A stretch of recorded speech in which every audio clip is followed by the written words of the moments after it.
Midterms. I have midterms next week. Which sucks because this week was really fun. It was Thanksgiving break, but the week after, there's not really a transition. It's more so like, okay, now back to work with the hardest thing you can think of. Um, that being said, this is a situation where the stakes are even more higher than like the previous midterms. Because the second round of midterms, overall I didn't do that well. Just to be frank, I'm in a situation where I have to get B minus or above for my CS class to make sure I can get to the CS program. With that being said, I have to figure out my strategy for going forward with these upcoming midterms before the finals, because the finals is really going to be the big thing. But these midterms will really help. Like it's the difference between needing like 100 on the final or needing like an 80 on the final, right? Um, so yeah, so let's. I'm just gonna talk about my strategy here. I think for math, right now, these topics is really just a matter of just practice and practice, and that's what usually the case for math. What usually sucks is that happens the last minute, so it's not a lot of intuition and familiarity doesn't come in. You know the concept, but you don't have like the experience. That's really the big thing with math.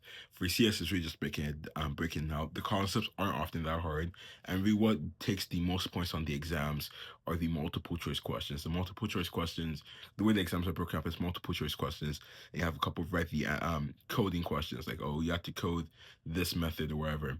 So with CS, what really messes me up is the multiple choice, because the multiple choice isn't like, oh, you know the answer when you see a type of multiple choice. It's more so you have to understand, like, there's maybe like two or three rules to a concept. You have to like properly understand how it works together. And sometimes with multiple choice, it's like, oh, pick one or pick multiple.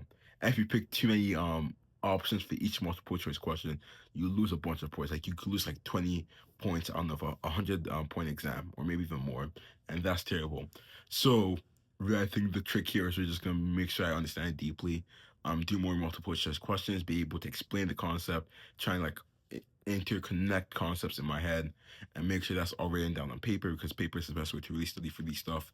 If I'm being honest, even though I think having an iPad will be better, because with what I'm noticing now is that not having an iPad for my math classes is actually kind of holding me back, in the sense that a lot of the notes I write aren't as legible, and having an iPad allows you to organize it better. It also allows you to do homework better. Solve these problems for homework do like they're very long sometimes. So it's like I go through like a bunch of notebooks for my math class alone. Like this is I'm on my second notebook for math class. I have other classes I have to like make more notebooks for, or get more notebooks. Physics second midterm was just a bad studying schedule in general. That was my bad. So with this one, just have to make sure I study ahead of time. I think I was being a fool in the sense that I was very comfortable with my knowledge of physics, of basic physics, which was the first midterm's content. Then second midterm we're transitioning out of that. So I was like, oh dang, I got hit hard. So with this third midterm before the final, I want to really make sure. I think there's a third midterm.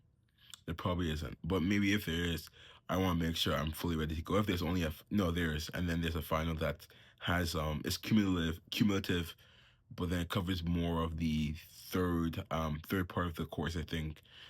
So this third midterm, I want to make sure I really ace it. I just realized I forgot something. I just realized I forgot something. That's terrible. I forgot a ceramic I made. Uh, but that's not relevant to my exam. So if I just want to ace those exams, do the best I can. I really think it's not a matter of, oh, I'm too dumb for these stuff, right? I pray not. I think it's a matter of I have bad studying skills. I have to improve my studying. But besides, I have nothing else to say. So have a great day.